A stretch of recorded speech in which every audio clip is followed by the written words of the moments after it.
Welcome back to Film vs. History. As ever, I'm joined by Horatio Gould.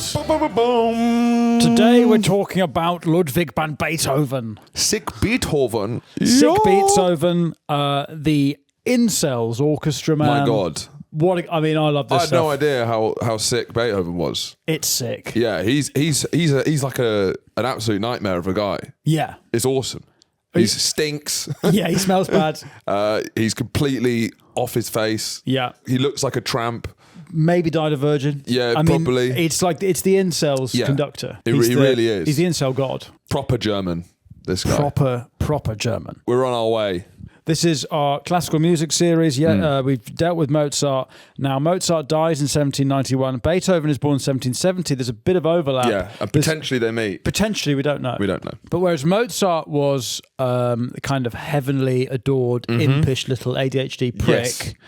He was a gift from God. Beethoven was a stinky autistic man. Yeah. There's no doubt in my mind that he's autistic. Yes, yeah. And the devil put his hand up his arse and played him like a puppet, I feel. Yes. And there's no doubt that he is writing an autistic version of war music. That's what he's doing. Is it because there was no YouTube comments under Sydney Sweeney's Instagram for him to write hate comments? As we put all those energies into this. He's a keyboard warrior. Yes. But the keyboard is a piano. But he's the original keyboard warrior. But as we were saying, if you play classical music over anything, it becomes important. Right. So you could play classical Beethoven's music over a fat guy commenting on Sydney Sweeney's I'm so fucking horny. Yeah. Women on me sex. Take your pants off. What do you mean you're not replying? Show me your bobs. Show me your bobs. Send me your bobs right now. Hey, beautiful. Send hey, beautiful. me your bobs. Yeah, because his songs are like, hey, beautiful. Hey, beautiful. Oh, fucking whore, fucking bitch whore, fucking bitch whore. They are actually. Yeah. They are. That's a very good point. Beethoven's hey, music. Hey, beautiful. Want to meet up sometime? Oh, love hey, you. Just checking that you make sure you got this. Hiya. Are you going to respond? Oh, you fucking bitch. You fucking whore. I fucking hate you. Because Beethoven's Fifth is he's so dramatic. Yeah. And then it gets very nice and frilly. Yes. Send me your bombs! Yeah. Ludwig van Beethoven is born in the small German city of Bonn. Dangerous. Show me your bonds. Part of the Holy Roman Empire. And as a child, obviously this is post-Mozart now. Yes. He is recognised for his talent, and yet he's always been composed unfavourably to Mozart. Because as a child prodigy, he was. Yes. He was second rate. Yeah. Again, similar to Mozart, the parallels are there. His father was also in music, but he was a drunk. Right, okay. Beethoven had 7 siblings. He was only one of 3 to survive infancy because, at this point, it's like litters of dogs, litter of puppies. One of them will make it One through. of them will stick. Yeah. Well, it's like that in Planet Earth. Remember when the lizards are born and immediately have to try to escape all the snakes? Yes. That's them trying to avoid like fucking syphilis. Snakes. That's fucking snake. I'm posting that and saying this is you. Yeah. This is all of you on Facebook. This is all my friends and family. Now the first son, the couple's first son, his mum and dad's born in 1769. They called him Ludwig. Right. He died when he was 6 days old. Nice. And then what they do when Beethoven is born is that they call him Ludwig, and then every Sunday, Didn't even get a score on the board. No, yeah, he's going to walk straight back to the shed. He faced an over, and then he was no score. Christ, Duck it. That is one of the most glorious ways. I think that's one of the best cricket analogies I've heard on the show. What? Yeah. Describe Obviously, basically. Jack the Ripper hitting women for 6 has become the show's canon, but a baby dying has been out for a duck. Because when they go wah wah in Australia, they play the cartoon duck comes on. Yeah, that's what they don't make it out at the infirmary ward. Yeah, it's wah wah. Wah wah wah. Wah wah. Stillborn. Wah wah. Right. Anyway. So Beethoven's brother was out for a duck, and I guess Ludwig van Beethoven was maybe he's coming in at number 4. Yeah. But he steadies the ship. He settles. He puts a score on the board. Big score. Big score. Did he get 50? How old is he when Beethoven dies? He's 50 odd. Yeah. Anyway, Beethoven is as a kind of when you're listening to his music, which is very angry. 56, lovely stuff. 56, got a half century. To that, yeah. Yeah. Thank you. Beethoven is. This is just to get when you listen to his music, how angry and dark it is. every Sunday, he is taken to the grave of his namesake brother to contemplate the nature of mortality. So they're trying to raise an emo, basically. Well, that's it, isn't it? Emo parents. There is no better way of raising an emo than to be like, yeah, this was the original you, and he died, and he goes out for a duck. But I guess there's no TV or phones or anything like that. No, Sundays are very boring at the time. It's a small German town. There really is not much to do, surely. No. But his younger brother, who also survived, I love this guy, Nicholas, had a squint in one eye, which meant he had a perpetual look of being very, very self-satisfied. So the photo of it, the painting of him is absolutely awesome. Is that so actually funny. him? Yeah, that's him. That is incredible. To be permanently like this. Permanently like, hey, if you like, mate. Your 6-day-old sister died. Right. Out for a duck. She's like this. Out for a duck, was she? Just a bit. But him receiving bad news. Yeah, I mean, that's very, very funny. But why does that affect your mouth? You know, his wife's leaving him. He's like, please don't leave. Yeah. I'll be nothing without you. Run for another one. Because he's not necessarily going to be a squinty person. Worse Mondays. That might not be his personality, though. His face is, I've had worse Mondays. Yeah, I know, that's literally his face. His personality might not be that. So he's like, please don't leave. I'm having because if you do, I'll kill myself. I'm having the worst Monday ever. No, seriously, I'm having the worst Monday ever. This is my least favourite Monday. Seriously, don't leave me. I love you. Please don't leave. My life falls apart if you go. That sucks. Are there people around now who have that face on all the time? Permanent smug face. Permanent smug. I want to get them involved. Permanent smug syndrome. I want to just have someone here that we can cut to. Yeah, all right. Well, after we say something, just someone just sat there who's like, yeah, all right, guys, sure. Yeah. Is that what it's called? Is it medical? I think it's medical. I think it's pathological. Yeah. It's pathological, right. Okay. Yeah, pathological anyway. I'm afraid you've got okay face. Anyway, so Nicholas Beethoven was permanently self-satisfied. Would we know much more about him? Because I kind of want to know more about this guy. I want to see what job did he get? Can you look up? What did Nicholas Beethoven? What did he get into? What did he get stuck into? What did he do? Pharmacist. Diarrhea, yeah. Right. Pooping, are we? Oh, I bet you need some diarrhea. That's quite a serious job, isn't it? It is. Yeah, permanently the smug pharmacist. Yeah, people getting their arthritis meds. Can I have some penicillin? I'll just check the cabinet. He supplied medicine to the French army during the Napoleon's time. Oh, there you go. Anyway, so Ludwig van Beethoven, 56. The whole thing's a scorecard now in my head. He was playing the violin and the clavier, which is like a sort of piano, a harpsichord type thing, by the age of 4. So Mozart's already got a year on him in terms of like ranking him out the gate. And his father, obviously, he's living in a post-Mozart world. He tries to market him as a prodigy, much like Mozart had. So he would lie about his son's age to exaggerate his talent, a bit like African footballers. Right. When you'd never really know how old they are. Yes, but instead with talent. Yes. Yeah. Okay. No. But, so what's he exaggerating? He's saying that he's only exaggerated his son. He would lie about his son's only age. 3 Sorry, rather than the fact he's 6. Yes. Yeah. Sorry. In the same way that you in the 90s you'd sign African football. Yeah. I've got no idea. 45 years old. Could be 45. This episode of Finn vs. History is brought to you by our dear friends at Surfshark. Woo! Now, I've been trying to protect myself online. Yippee. I've been putting condoms over my laptop. I've been mashing up contraceptive pills and putting it in the HDMI port. I've broken my laptop. Yeah. But it turns out what I does it need turn to out? you can use Surfshark, and it's like the magic bullet You're joking for protecting yourself online. You're joking me. I'm not joking. You're pulling me off right now. Have I ever said anything I don't mean on this show? That's true. Yeah. You're one of those sincere comedians I've I'm ever an met. earnest man. And I love Surfshark. It's a VPN. Do you know what that stands for? Vag, pussy, Nigeria. Exactly. Hello there. It's not a cure-all. Whatever filth you put in, that's on you. We cannot have any. No, we take no responsibility for your Google searches or the damage it does to you or your family. Neither do Surfshark, but what they do is it stops other people seeing what you're doing, which is very important. Crucial. It means all your information's encrypted, yes. So your online activity is hidden. It doesn't collect your personal information. One of the few people nowadays who don't. Nowadays, everyone's collecting my data. Yeah. I can't park a car without someone asking me what my name is. Fuck off. Yeah. Leave me alone. Yeah. Secure your digital life with Surfshark VPN. It's a risk-free 30-day money-back guarantee. That's a guarantee. Now, the money-back guarantee is risk-free, but whatever you're searching, we can't take responsibility for that No risk. responsibility, no accountability. That's on you. It's all on you. Pull yourself up. If you're searching for stuff you shouldn't be, that is on you. That is not. I'm not here By to your take responsibility. elasticated beat shorts. Exactly. Pull your Billabong shorts up past your belly button. Go to surfshark.com/FVH or use the code FVH. That's Foxtrot, Vagina, Hotel. You know it by now. Say it with me. Foxtrot, Vagina, Hotel. And we're the concierge at the Foxtrot Vagina Hotel. We are the bellboys of the Foxtrot Vagina Hotel.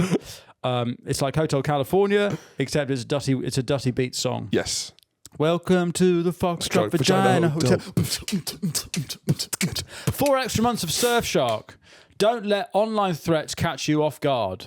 Now, Johann, his dad, was incredibly harsh. He's drunk, and he would drag Beethoven from bed late at night to force him to play piano for his drinking companions. That's quite fun, though. Come on! Wake up! We'll go on the point. I want to hear you play one of your fucking tunes. Now, he's also... Beethoven was I supposedly... guess you don't have the aux, though, do you? The what? He's been on a big sesh. You come back at 4 a.m. You don't have an aux cable. Right, or a Bluetooth speaker. Yeah, you can't fucking put, like, a UE boom on. No. Stick Jamiroquai on. So instead, it's you get your autistic son up. Come on! Chuck a bucket of water on him. Yui boy. Yui boy, yeah. There you go. The gaps are getting smaller in between the setup and the punchline for Charlie's puns. He's growing. He's learning. Now, interestingly, Ludwig van Beethoven was dark. Had dark complexion. I mean, during the 2010s, during height of wokeness, they were like, so he's black Beethoven. Really? Oh, do you not know about this? The Black that. Beethoven theory. Can you look up Black Beethoven? I mean, I'm sure that they made a TV series where he's like fully black. So Afua Hirsch presenting, was it? These days. Right. I mean, who's Beethoven that? was black. Type in was Beethoven black. This is 2020. Okay. Yeah, Guardian. They Black really Lives Matter. ran with that. Yeah. The smaller suggestion that they might be black, they're like definitely 100%. Yeah, Shakespeare's probably black. Yeah. There's no. Yeah, he wasn't. He was just like slightly. Santa's black. God's black. Yeah. Jesus was black. He had a slight tan. But there is. He was bullied as a Spaniard. Right. That's what they used to call him. So I guess that's how white Germans are. That you could be racially abused as a Spaniard. Wow. Amazing. Different time. You kind of want to get back to that level of racism where it's that, because you'd be like, it's like a different... Who brought the Spaniard? Yeah, I'd love to do that. Or like even from a different home county, you just want to keep pulling it back. Yes. So it's just like... Yes, you've got a Sussex tinge. Because it's a bit sunnier. It's a bit sunnier. Slightly sunnier. These guys from Brighton. Fucking hell. What is this Hampshire tint this guy's got? It's positively Greek. Can't see him at night. You know someone's from Wessex. You can see someone from Wessex when they smile at night. That's the only way I can see someone. Yes, I would like to bring that in. Yeah. Home county's racism. Yeah. Now, age 10, his father takes him out of school, even though he had not yet learn how to write, and had terrible numeracy.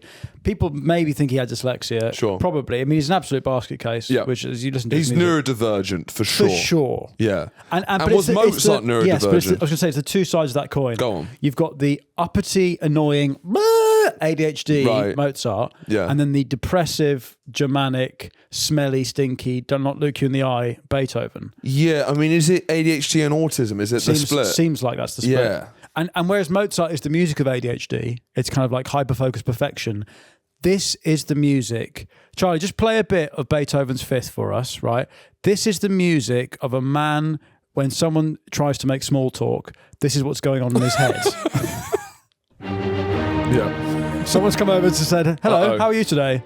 This is Beethoven's head. Can't talk about tanks. Can't talk about. Train time. Good. Don't say how'd you get here. How's your mother? Don't say how'd you get here. Thank you. Fuck. How'd you get here? How'd you get here then? Shit. Don't ask which bus you took. Yeah, this is an autistic in a monologue. Do you take the 56? Oh, fuck. I've got to have something new. He's an autistic man who smells. Okay, that's who Beethoven is. Now, a man called Christian Gottlob Niefer, Yeah. Took I trust him. Beethoven. Gottlob is a great middle name. Took Beethoven on as a tutee. He was an organist, composer, a committed Enlightenment thinker. Beethoven is the Enlightenment's composer. He bridges the Enlightenment in music, I guess. Yes, and so he introduces, Niefer introduces Ludwig to ideas of freedom and equality, woke nonsense, as well as composition. And Niefer's the first one to say that basically Beethoven's the second Mozart. Right. He says this kid's insane. And so, but all of these great composers are all happening in Germany, Austria. It's interesting that it doesn't seem, I don't know why it is all in this area. It doesn't quite. Well, the Italian ones as well. Yeah, but do we? How much do we talk about that? Vivaldi. I guess Italians without opera. But that's what Italians were too sidetracked with fat women warbling. Right. And the German, the orchestra, I guess, is more of a Germanic thing. Beethoven, France as well. Leaving to like German Romanticism, and even the movement of Romanticism in art, Nietzsche. It does feel like this sort of Germany. It doesn't really exist in the same way anymore. Well, I don't see the Germans as romantic people. No, but you've got to remember that in the 19th century, Germany was very late to become a country. Right. And so there was a yearning for a myth and a Germanic. Because you go to Germany now, they're some of the coldest people you'll ever meet. Well, they took it too far. Right, so now they just put it They back were on romantic, and then it's that story. Do you know what this country? I can't imagine Germans writing this poetic love letter. The country of Germany is this story, right? That Brett Goldstein told me, right? Of Soup. What's he called? This show that he does, the football one. Anyway, yeah. He told me this story of Ted Lasso. That one. This is the country of Germany, right? There's a couple who've done everything sexually. They're obsessed with each other, and then they go, "We've never done anything but poo." And then they do one night where they shit on each other, and the next morning they wake up, they clean the house up, and they walk out the door, and they never see each other again, and they get divorced. That's the country of Germany. Romantic couple, amazing works of art, Mozart, amazing, doing everything. Oh, Hitler's in power, Holocaust, right? That's done. Yeah, right. Scrub the shit out, and let's leave. Let's never speak to you again. That's Germany and Austria now. Yeah, it's true. Yeah, they've been neutered. They've just gone too far. Yeah, they've taken it too far. They've had to take all that energy and put it into the basement. Yeah, behind closed doors. Exactly. Now, Beethoven finds refuge in the household of the von Breuning family, and here he teaches piano to their children. He receives a kind of emotional stability because his parents died quite young. I don't know if they're already dead at this point. Anyway, by 13, Beethoven becomes assistant court organist, his first paid job. He goes to Vienna. He maybe meets Mozart. We don't know. Right. The myth is that he plays for Mozart, and Mozart said that young man will make a name for himself in the world. Sure, but could be bollocks. Could be bollocks. Oh, but this is when he finds out his mum's ill, mummy dies, boo-hoo-hoo. Dad's drinky. But his dad dies. His dad dies of being an absolute legend. Yes. Terminal legend. Terminal demand legend syndrome. Terminal legend syndrome. I'm receiving palliative care for being such a good bloke. And so at 18 years old, Beethoven's orphaned. He's the autistic head of the family, caring for his brothers. I mean, it's an autist's nightmare. Yeah. Mummy and daddy are dead. I've got young brothers. I'm the emotional anchor of this family. And yet emotions mean nothing to me. Yes. So after Mozart's death in 1791, Beethoven at this point is 21, Europe seeks a successor to the throne of music. This is pre-Skrillex, right? Sorry, we haven't placed this. You're right. Should we say, so Beethoven is, let's place the death of Mozart as the year we're placing. So 1791. Would you like to place this for us? Yeah, well, I guess it's post-Bach. Yes. And it's pre Calvin Harris, right? Yes. Pre-Calvin Harris and Ravicii, that whole period. It's post-Bach, it's pre-Italian Bach, which is spelled Bach. Yeah, I guess the two Bachs. The two Bachs. Right. German Bach and Italian Bach. Right. Who's better? Only history will... We'll see. We won't know. We'll see. In our lifetime. We'll see. We won't know. So he goes to Vienna. He meets Joseph Haydn, who's a big composer, and presumably there's loads of composers from this era that we just don't give a fuck about. Yeah. So basically, the French Revolution kicks off, and there's a war, and I think maybe the French go into the Rhineland. Yeah. Anyway, so at some after point, a period of stability in Central Europe, it's all starting to crumble. It's starting to kick off. Yeah. Napoleon's in the wings, who will be a massive influence over Beethoven's career.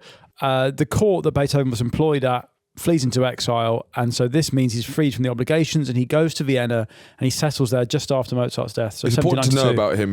So he's just deeply difficult to be around and unlikable in sort of every way. And smelly, badly dressed. His accent sounds mad. His brother looks like this. I mean, yeah. It seems like he's just he walks in and it's just like a lot. All senses are like, what the fuck? Yeah, yes, you are. He's bombarded. loud. He smells. Yeah. He's loud. He smells. Terribly dressed. Awful. Hair all over the place. Towards the end of his life, he's arrested several times for being a tramp. Yeah. It's like when Charlie got on first class.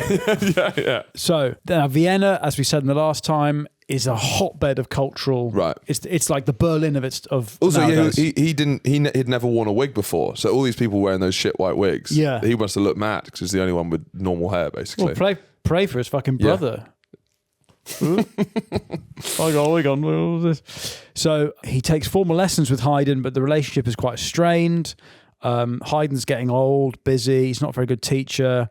Oh, he tries to find Salieri as well, who's the one who potentially killed. It was Mozart. Amadeus is about Salieri. Yeah. But Salieri was probably Beethoven's best teacher. And then there's Schubert as well, who's another great composer. So it's all kind of like, I guess it's like Berlin in the 70s when you've got Bowie and Iggy Pop and people doing heroin in Berlin. It's a scene. These are guys in wigs eating cakes in Austria. Yeah, it's not I guess quite so. as It's cool. not the same, yeah. No, because basically it was cakes and coffee, wasn't it? Is this the era of the coffee house? Yes. It's the original coffee culture where people in wigs would eat buns and chat about ideas. Yeah. But it's quite funny how hardcore the ideas would have been. What? How unwoke maybe they were. Yes, that's what I mean. They're eating cakes and Viennese buns, and they're talking about how black people are flora and fauna. Spanish people are flora. The Spaniards are mushrooms. Yeah.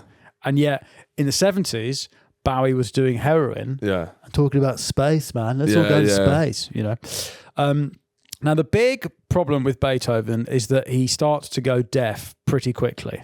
Yeah, which you kind of think everyone knows that about Beethoven. That's like the thing people learn about him. And you kind of think it's going to be a bit mythologized, but it's fully true and it's madder than you would even expect. It's so early that it starts happening. From the start of his 20s, so he's already composing, but he's starting to go deaf pretty much from the off. And so, like if you trace his career, you just have to remember the later the songs are, the more deaf he is. Yeah. Which still doesn't really make sense. I don't understand. And no one's really research I've done for this. No one's explained. How the fuck is he doing? How is a deaf man doing that? But then because I get Stevie Wonder, right? Do you? He's blind. I know, but how's he playing the piano? But you can if you're just focused on listening, you could probably learn. But deaf, you don't need to see more than you can hear. Because what Beethoven would do is he'd write little notes and give them to people because that's how he would communicate. Yeah, he had a conversation. But he could still hear music in his head. I imagine it's similar to like Brian Wilson. What happened to him at the end? He just went mad. Oh, right. But then you would, if you're hearing everything in 8-track harmonies, you would go mad. Yeah. It's like your canvas is too bright. Yes. If someone says like you pass the milk and you're hearing, can you pass the milk? You're like, you'd go crazy. Yeah. He's constantly falling in love. He's with the women he's seen once. He's the ultimate incel, like wanting love that. Yeah. He's not an incel. He's an. No, he is an incel. He's an incel. He doesn't. Yeah. So all women he fell for, the only thing they had in common was that he thought he was horribly and smelly and unattractive. Yeah. And so he profoundly loved everyone. I mean, his face was scarred with smallpox. Yeah. He didn't bathe. Yeah. He was often unkempt, mistaken by police for tramps, arrested. So he fell in love with someone called Eleanor von Breuning. Yeah. Let's get a photo of Eleanor von Breuning up. Is she like a nano or has she got something going on? Eleanor could be a bit more attractive than Nun Errol. Oh, she's young. Okay. Yep. What a dog. No, not for me. Could be worse. So he writes. He while on a date with her, Beethoven makes a crude lunge, and she then obviously was offended by it because he then apologises for the lunge in a letter. Yes. A crude lunge. Is that so? Beethoven's probably one of the incels who's watching like Charisma on Command YouTube videos. You've seen these? No. So it's like this amazing YouTube channel, and there's a whole kind of sphere of these videos. Yes. Where they sort of artists. They sort of go to fictional videos like Californication with David Duchovny, right? Right. And they break down how to speak to women. It's like, well, this is a scene written by an incel. So don't do this because the whole scene's been written to make him look like a badass. Right. Or they'll go on like Craig Ferguson interviews and the way that he flirts with women, the guests. Oh, they're deconstructing. They deconstruct basically how to like speak to women. I see. So I imagine Beethoven's trying this stuff, but what's missing from these videos is that it's normally very good looking kind of rich people who have a great career and can do this. If you just walk out with your Star Wars t-shirt on and try this stuff. It doesn't really. It's not as romantic. No. So I imagine that's what's happened with Beethoven. But also a crude lunge on a first date. It's definitely not where you. Yeah. I mean, is that for a kiss? Is he trying to grab the purse? What's it? You know. Was Grab the Purse one of his? Was that one of his songs? The Ninth Symphony. You're right. Grab the Purse. The pussy. It's like Ode to That's Joy. the pussy. Ode to Joy, and then Grab the Purse. Yeah. Again, it's he's. They're not. They can't all lunch be. to Ode to Joy, Lunch to Purse. They can't all be winners. Eleanor marries in 1802, and Beethoven never sees her again. Right. One crude lunge, and you've ruined it. It's all it takes with a woman. So he proposes marriage with a woman called Magdalena Willmann, and she rejects him as, quote, ugly and half crazy. Right. Again, this is very much when neurodivergence was pejorative. Now, where's she quoted there? Is she writing that down?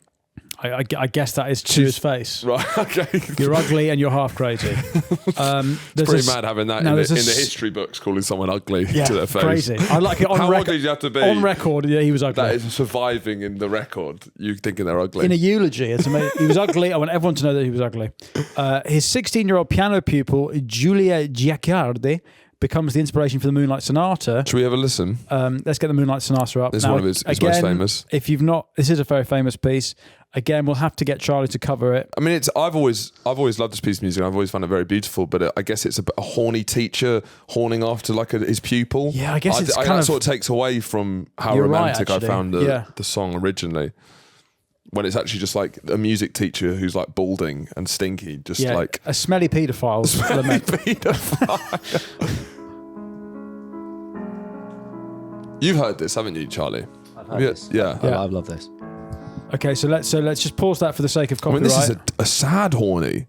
This is like it's a pedo's lament. Yeah, it's the pedo's lament. It is. And so Charlie's going to recreate this for. Yeah.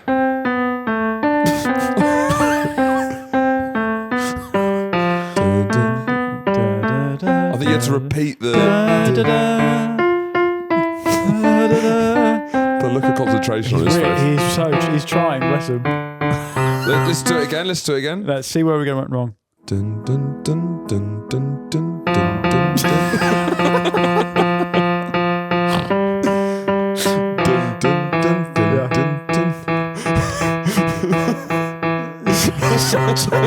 No. Okay.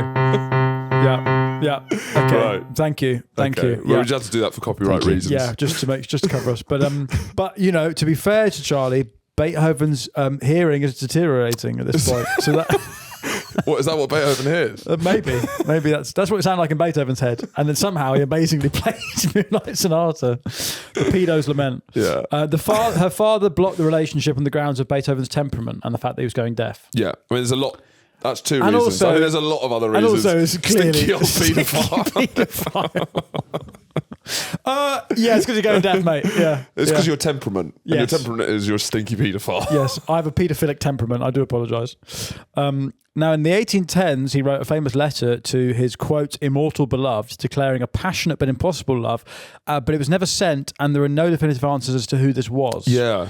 So that's kind of the mystery of Do you think his- it was just like an idea of a woman he was sending it to? Do you think Possibly. he'd reached that point where it was just like, I'll she didn't take even anyone. exist? Yeah. If that's him writing to a fucking sex bot. That's Yes. him writing to like a, come for me now bot, you know. Just right into Babe Station but in the 18th century. So he never married. That's the point, because he was a stinky nonce. And what probably. we cannot know is whether Beethoven ever made love to a woman. Yeah. So these are all when people listen to this music, it's a virgin's music. Yeah. I mean, it has more urgency than Mozart's. Yes, 'cause it's really brimming with cum. Just like, Take off your pants! Take off your pants! You know, whereas it's Mozart so... flows out of him so easily. That is the difference. Mozart is shooting ropes. Yeah. And Beethoven's shudderingly horny. Beethoven is blue balled to fuck his entire life. What's the science behind blue balls? Sorry? What is it? Apparently, blue balls, I think, is like your sperm dying. They want to come out, but they can't come out, so they die in your balls, and that's what. Well, there is a thing. If you're trying for a baby, you're meant to have sex every other night, because that's how long sperm can live inside the fanny. But also, the more you splooge and I'm using scientific terms here, the more you splooge, the more your sperm regenerate, because they don't live for that long. So basically, if you're backed up for like, if you don't have sex for 3 months and then you have sex in a woman, you're essentially ejecting a mass grave into her. Because it's just dead. Oh, they're all dead. So how often do you need to be jacking it then? I don't know, and I don't want anyone to think that's a safe form of protection against having a kid. I don't know if we want to encourage these guys to masturbate more. If you bust onto like a ladybird or a fly, does your sperm think? What do your sperm think is happening? Your sperm always thinks it's about to look for some pussy. A ladybird or a fly. If you bust on a ladybird, Do they try and like impregnate that ladybird? Your sperm always thinks it's in a pum pum. I'd say the more relevant question is, what the fuck are your neighbours thinking when you're out in your garden ejaculating onto a ladybird? He's a biologist, right? Yeah. In some ways. He's a bug chaser. I don't know, Charlie. I don't know what that would be. A friend supposedly tries to take Beethoven to a brothel, but Beethoven refuses because he has some dignity, and he calls them swampy places. Yeah. But they are swampy. I mean, they're humid. He's not wrong. This is the birth of the funk. You know, funk. The word funk is like Harlem slang for the smell of sex, and that's why the music's called that, because it's like waka, waka, waka, waka, waka. It's like funky. It's like, oh fuck, it stinks in there. Yeah. But it's kind of like, it's like good, but it's also bad. Yeah, it's your own stink. If you're in the mood for it, it's good. What's the golden age of being in a brothel? If you're going to go back to any period in time, what is the best time to really go to a brothel? Because I mean, there's you see some like British brothels now, and do you? You see like documentaries, right? Yeah, or like hidden camera documentaries. Yeah. Right. And it'll be like the main light on. It'll be like office lighting. Yeah, I've always thought that strip lighting. Yeah, like it looks horrendous. It just looks like a sort of student housing. Yeah, I don't know if there's ever. I mean, they're always just. What's the golden age of the brothel? I don't know, but I think it's still to come. For some. Yeah. Optimist. I feel a Floating Worlds, Japan. There's more class to it. I don't know, but there's all the tea. And they're all into poetry and stuff. Yeah, I couldn't. It's like you're trying to get a break from it. Thank you. I'm trying to come. I imagine like... Put the teapot away, love. You stop fucking reading me fucking... I don't want to do a Sudoku. I want to shove your fist up my arse. Christ. I can imagine maybe like a Persian one where it's like, I don't know, I feel like the aesthetics of like a Persian brothel could be quite nice. Yeah, but then you're dealing with monobrows, aren't you? Hairy women. Everything's got. It's only trade-offs. Really, right, it's true. You can never find the perfect brothel. No. I think if you go back to like Pompeii's got a famous one for sure. Jesus times, where it's like we're all basically animals, and it's just like everyone. Like there's no question of like I'm fucking everyone in here. That's probably. Is that what Jesus times were? There's no question. I'm fucking everyone. Is that what you say? Is that what you think Jesus time? Hello, sir. There's no question. I'm fucking. Just so you know, I want to get that cleared up immediately. Also, I'm fucking everyone in here. But it's so funny. You know, someone's hiding behind there, you're getting fucked. It's also so funny how men come in so hot with that kind of language. They bust once, they're like, I'm going home. I'm going home. I'm never having sex again. I'm so tired. I never want to do this again. I'm asexual. I'm so tired. Fucking everyone here.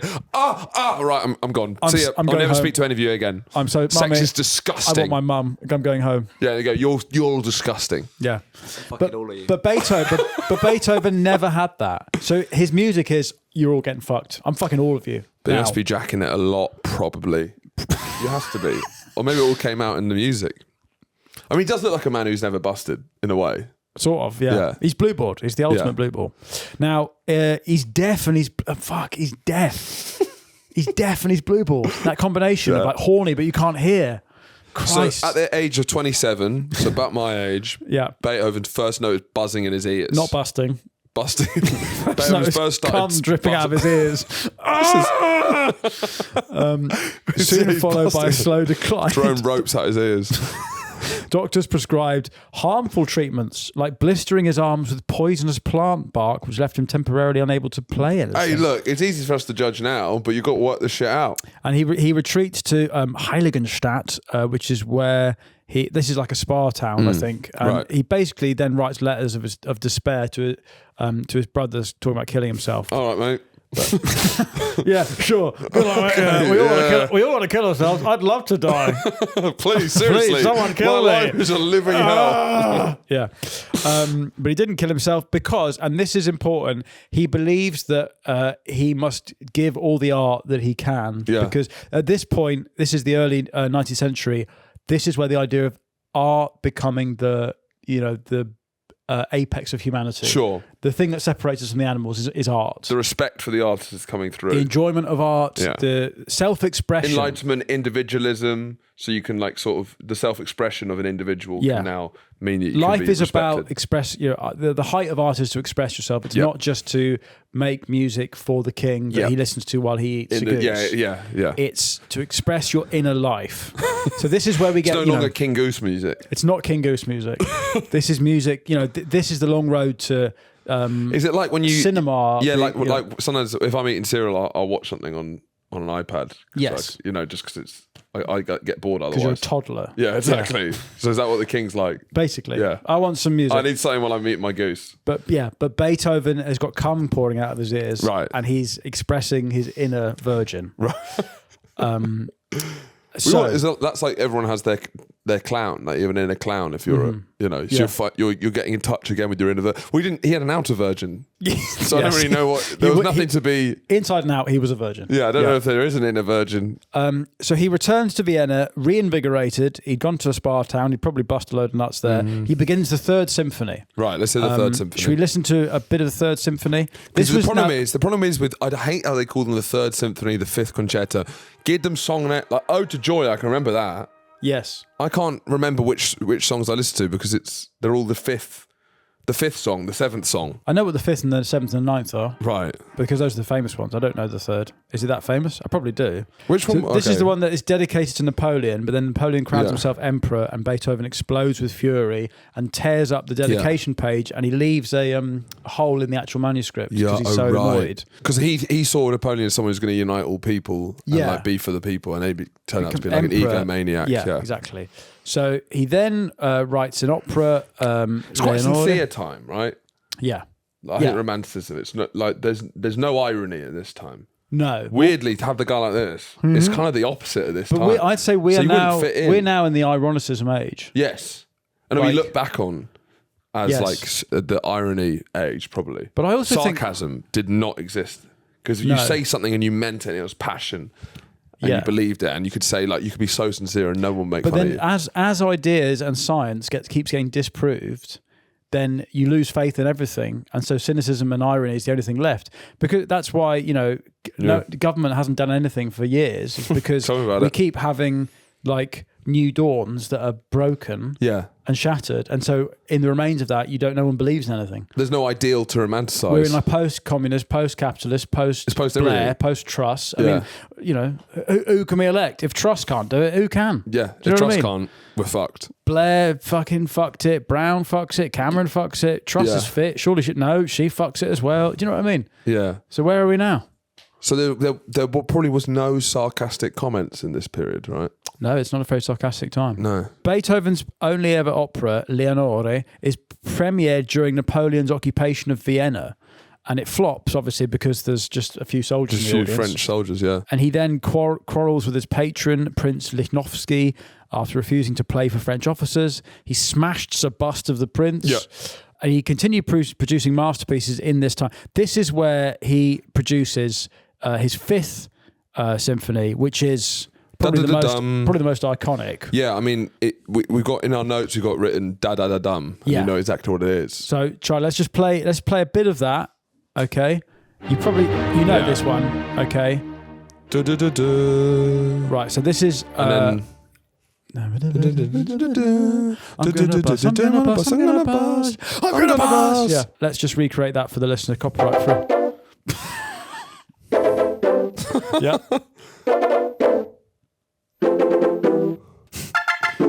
There's a bit more in there. It was more than the others. Yeah. So they both premiere during a disastrously long and cold concert in 1808, and he's berating the musicians mid-performance. He's deaf though, and he's smelly, and he's drunk probably. So I mean, he was notorious for a lack of public hygiene and crude bodily behaviour. So he would hurl rotten eggs at waiters. Diners complain that a neighbouring table, Beethoven is, quote, investigating the contents of his nose. Yeah. He's just running absolute havoc. Yeah, he's got menace. this huge ego because he's I'm Beethoven, I'm a genius. The mad genius, is he kind of the beginning He's the of first this? one. That's what I mean. He's the first. He's the first person to be allowed to get away with this sort of behaviour just based on his because he's like talents. a traumatic artist, and he's the fact he smells and he's a virgin and he's probably a nonce as well. Yeah. People give him that. It's the first real separate the art from the artist. Yes. This starts with Beethoven. It's going like, he's awful. I can't live with him, but he produces such genius. Yeah, separate the fart from the fartist. How's that? Yeah, exactly. Lovely stuff. Because I mean, he probably was doing that in public. People were like, you got to separate the fart from the fartist. Yeah. You know. And maybe once he went, oh, I like that. That's a good rhythm. Yeah. That is the rhythm of you shitting yourself, isn't it? Oh no. Yeah, I guess so. Yeah. Fart, poo. Anyway, so he spends most of the 18 teens and 20s in a massive legal battle over the custody of his nephew Carl, because his brother Carl, also called Carl, had died in 1815. Confusing. Very confusing, but they're not an imaginative family. Right. What a thing to say about Beethoven. Anyway, it's a long, boring legal battle. But what's interesting about him is that he, like, I guess because he has no family, has no way of having kids because no one wants to have sex because he's a stinky pedo. Yeah. So instead he sort of like emotionally adopts his nephew. Yeah. And then has this really strange, raw relationship where they fight a lot, but it's kind of close, and basically invests all of his family energy and emotions into these kind of like surrogate children. But what's funny about his nephew Carl is that his nephew Carl wants to join the military and sign up to the army. Yeah. And Beethoven's like a reverse Billy Elliot, being like, no, you're going to be a music person. Right, you're going to play songs. You're going to join the circus. You're going to join the circus like me. And then he keeps pushing him, and his nephew attempts suicide multiple times, shoots himself in the head in 1826, but survives. Right. So I don't know how good he'd be in the army. Yeah. I mean, not to be all like Nicholas Beethoven and be like, yeah, you'll do well in the army if you can't even shoot yourself in the head. But is that attention seeking if you shoot yourself in the head and don't kill yourself? Because you must be doing that on purpose. What, missing? If you wanted to kill yourself, you'd shoot yourself in the head, I reckon. But if you Or do you think he's just like, and then how is he doing that? Guns aren't that good in this day. You'd be Yeah, but you're humiliated. doing like this, aren't you? You'd be gutted. If you shoot yourself in the head, and fail to kill yourself, you'd be fucking gutted. Yeah, it means you should kill yourself more. I know, that's the worst bit. Yeah. But later he enters military service. So How would you he do must it? be fine. Sorry? How would you do it? Well, imagine, is it a massive musket and then you got to just like... Head in a blunderbuss. So during the last months of Beethoven's life, Karl's place was taken by the 13-year-old son of Beethoven's friend Stefan von Breuning. And they grew so close that Beethoven even called him, quotes, trouser button. Does he press his trouser button a lot? Well, I don't know. Right, because I feel those are the thoughts that are whirling around his head. The thread running through Beethoven's life is that his trouser button was never open. No one wanted to press his trouser button. Anyway, by the early 1820s, he's completely deaf. So he can only watch telly at like 2 a.m. Right. Okay. And people don't know why he's deaf. There's theories about he had a lot of lead in his system. He may have contracted typhus or syphilis. Probably all of the above. Apparently, immersing his head in cold water to stay awake. Is that a cold plunge cause deafness? I don't really think so. Anyway, by the 1820s, he's totally deaf, and he starts communicating through conversation books. Yes, and what was really interesting is that, so obviously this is a great record of Beethoven. There's like hundreds and hundreds of these books, but his family like threw nearly all of them away because the stuff he was saying was so fucking awful. They burnt them. Yeah, because he was like, no one should see. And it's his personal assistant called Schindler. Yeah. So it's actually Schindler who gets rid of the list. Ironically. It's basically having a copy of how bad your dad speaks to waiters. Christ. If your dad had a book, you'd have to burn it though, wouldn't you? You'd have to burn it. Of course. It's a family secret. Yeah. How awful my dad is to waiters. So what's amazing is now he's fully deaf, and yet he is producing some of the most complex works he ever does. Wellington's Victory, which is a graphic depiction of the Battle of Waterloo, because he hates Napoleon, so he glorifies it. But does he just like hearing vibration? Is it just? Can you look is that it all up? just like? No one's explained that to me actually. What? Do you want to look it up? Because I imagine he's hearing music in his head, but it's not outside. How did Beethoven write? It must be like a. No, you can still hear in your head. Can you? No, but to like understand what the orchestra are doing.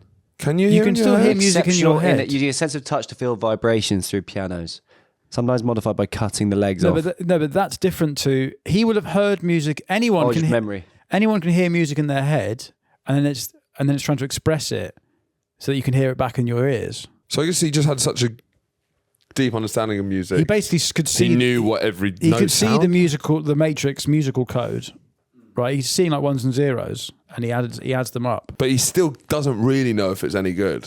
He'll have no idea. He'd have died not knowing if anything was any good. Yeah. He heard physical vibrations and inner musical imagination. It's like those headphones now, the bone conducting ones you can do for swimming. So I guess it's like that. What's that? So like, I guess if you're deaf, you could probably listen to music that way. Yeah, you can, because you can have a So thing basically, there. as opposed to going in your ear, and this is why you can use them for swimming and it's better for running. They go in the bone. It's just here, and the vibration goes straight into your head. Cochlear bone there. 'Cause it's just vibrations. Yeah. And so, but your brain interprets it as noise. Like vinyl. No. Vinyl has grooves. Yeah, is it just like using grooves? No. Where's the grooves? Don't know. He would place a wooden spoon in his mouth to feel the vibrations of the Right. piano, which travelled through his jawbone. Right. He's probably just biting on a bit of wood while he fucking jacket it. Anyway, so despite illness, depression, alcoholism, Beethoven's late period produces monumental works, and we get to his Ninth Symphony, which is the kind of the apex of his achievement. This is still one of the most complex pieces of music ever written. Yeah. This is the theme for the European Union. It ultimately, because It's it the national comprises anthem Ode for to the- Joy. That's yeah. the fourth movement. It's the first major composer to put vocal parts in a symphony. This is how Beethoven is always breaking rules and moving music Rules on. of hygiene. Rules of hygiene, rules of consent. eye contact, rules of consent. And he suffers pneumonia, jaundice, liver damage, but continues composing. At the premiere of this work, he is conducting, and then he can't hear that the musicians have stopped. They've finished, and then the other conductor has to tap him on the shoulder and turn him round so he can see the standing ovation that's happening behind him. Right. Very So moving. you have no idea. So bear in mind, this is the most complex piece of music ever written. This is Beethoven's crowning achievement. Did he bring in singers for this? Yeah. And that was revolutionary. Yes, because you didn't put no choral one stuff sang in along to symphonies. this. Right. So he broke rules. He founded modern kind of the whole romantic movement. Yeah. And so I'd just like to play a little bit here, and Charlie's going to try and recreate it for our copyright restrictions. Yeah. So You heard this? yeah, you know this, right? Okay.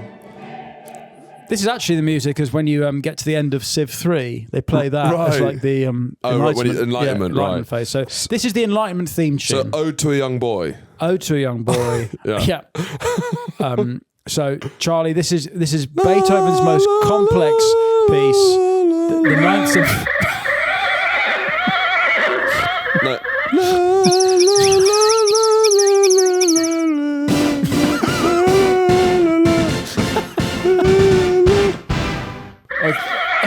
Okay, I mean, I guess he's breaking some rules as lots well. of rules, yeah.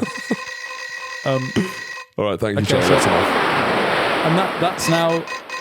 And that's the theme tune to the European Union. Yeah, it is. Whole place is a toilet now. No wonder we left. So that was Beethoven's ninth, his last sort of major piece. He dies on the 26th of March, 1827, during a violent thunderstorm. And his Which you just heard. Which you've just heard from Sean. His final words, greeting a late delivery of 12 bottles of his favourite wine, was "Pity, pity, too late." Okay, Because he just wanted some booze. He was an absolute booze hound in his final few years. He likely died from liver disease. Maybe it was Hep B, Right. or just because he drank himself I to mean, death. just at the time, you have no idea what's killing you, to be honest. Nah. And his head and skull fragments are again Phrenologists come back. intense phrenology. Yeah. I do find it. I guess you can have having Mozart and Beethoven's, you can now look to see if there's anything that links the two. Yeah, I do think it's so funny that phrenology comes after the Enlightenment. Yeah. This is the Enlightenment. Finally, we see reason. Yeah, 'twas blind, but now I see. Yeah. Oh, I know why you're stupid. Yeah. You've got the thick button in your head. So Beethoven's So you had scholars the cut music button apart. pushed, but never the trouser button pushed. Never the trouser button. Right. He died. His trouser button was stuck down, never to be pushed. Yes, they were looking for the quote music bump that would explain his genius in his head. So Beethoven dies, and Beethoven's funeral was crazy. But so this kind of So is he getting absolute chart-topping bangers during his lifetime? Then he must be. Some of them are, yeah. Right. But some of them are not. His funeral draws thousands. People snip locks of his hair as Right. relics, like it's a Catholic indulgence. But kind what's of thing. weird is he doesn't seem that popular while he's alive. No, he's not a likable man. Yeah. But people think he's a genius. Even though he's chucking eggs at people in cafes, but you can get away with yeah, that stuff. he has fans. Right. But in the same way that fucking Marilyn Manson, Right. You know, Right. or probably not. I mean, isn't he? Nonce? Nonce or Or No, he rapist? sucks his or- own dick. That's the whole thing. Doesn't count as rapist with your own dick. Oh, is that what you say? Who am I here to meet? Anyway, so he dies, and I guess what his death signals is the complete transition from the early days of Mozart, where you were a salaried musical chef, to the archetypal artiste. Yeah. And he even said during his life, he doesn't make music for the masses. No. It's the first musical art snob. Right. The first film bro. All this stuff starts with Beethoven. Yeah. Beethoven Okay. is the first person to be snobbish about his audience. He's the kombucha mother. He is the kombucha mother. Charlie. No. I don't know why we've given Charlie more equipment. Charlie, don't say sorry, then start playing it again. So just to play us out, Charlie. Yeah. Right, his most famous piece, which was not published during Beethoven's lifetime, is Für Elise, Yeah. which obviously was a girl that he was trying to bang, probably. And it was discovered 40 years after his death. Right. Charlie, should we just play a bit of the actual piece so just you can get a sense of it? Yeah. Is it that one? Yeah, Oh, that's fine. You don't need to play it. Just you play your version.